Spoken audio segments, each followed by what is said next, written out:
Hey guys, how y'all doing? I'm here to give you guys my final recap and final thoughts on Rewrite second season, which is on the final episode, which is on episode 11 out of 11. Now, this episode right here wraps up everything. I thought the final episode might be about like 40 minutes long. And the way how it ended, honestly, I think it was a little bit much more better than the visual novel ending. Call me crazy or anything, despite not being very detailed in the visual novel, etc. I think the way how it ended was a little bit more sweet in other cases, you know? So if anything else, let's just get this started. We have to it that Kotaro brings Kaguri to the hill where he first met Kaguri, or where they first like have a conversation or a deal of what to do to save Earth, you know? And Kotaro in the end decides to go to Gaia and tries to stop her from doing the Song of Destruction, you know? But apparently he gets bothered by his former comrades and they get into a little scuffle. But eventually, you know, Kotaro ends up saving Toka and the other guy, which I don't know his name, honestly. I didn't care much about him. Sorry. So he ends up telling them that he leaves the future to them, and he ends up giving Toka, like, Kotori as a present to watch out for her, and then he ends up giving her Akane later during the episode. But when he went to Gaia and so forth and tried to stop the Song of Destruction, he ends up clashing against a dinosaur, well, a giant T-Rex or Tyrannosaurus Rex, you know, that kind of thing. But eventually he managed to defeat it, but ends up having one last talk with the orphanage owner, and before she dies, you know. And of course, Kotaro ends up finding Akane and tells her to find a beautiful lady and say help, and that's it. Before he goes, he gives Akane two woolly mammoths or something, you know, or moshi, you know, that kind of thing. And eventually, she does get found anyway. Kotaro, on the other hand, ends up trying to see Kaguri, but he's really at his limit right now because he rewritten his body way too much, and he was very close to dying anyway. But eventually, you know, he managed to see Kaguri, but in the end, it is too late. But Kotaro has to deal the finishing blow, and that's killing her.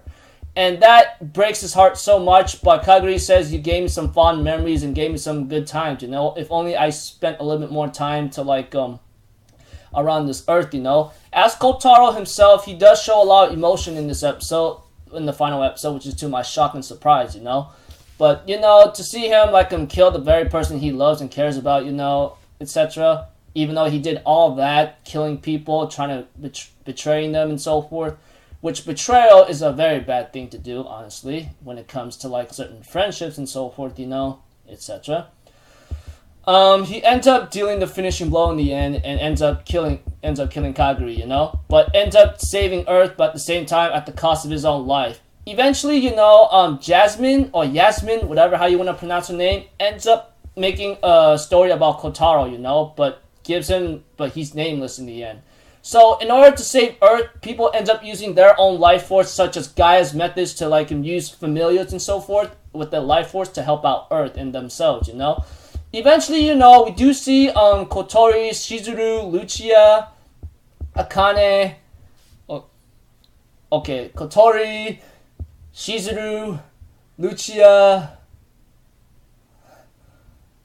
Chihaya, and Akane? Yeah, hopefully I said all those 5 names correctly. Sorry.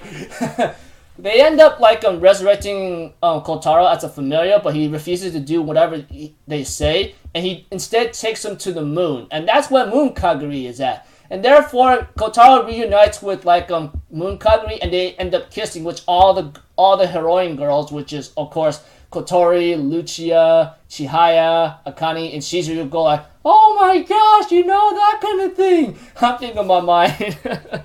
Wow, and it says Finn.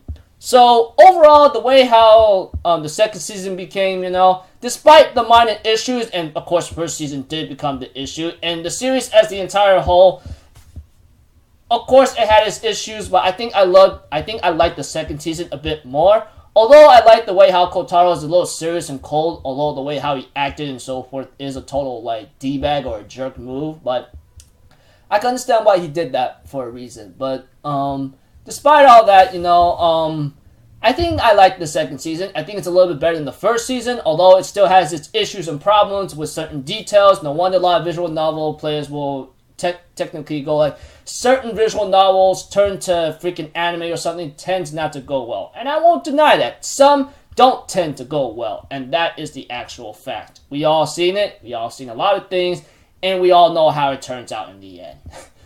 But sometimes, certain original routes or endings always does the best they can to like make a connection and make it to a satisfying conclusion, which is not a really good excuse, but it is what it is. Anyways, I guess I had somewhat fun with the second season despite certain issues and repercussions it has, I guess I had somewhat of a fun, so if I would decide a bit, I think it's a little better score than the first season despite it being a little 5 out of 10, and so forth, and that's about it. That's all I can really say for the time being, you guys. Until then, I'll see you guys in my next video, so alright? I'm Alpha Zero. Have a good day, and I'll see you guys next time, alright?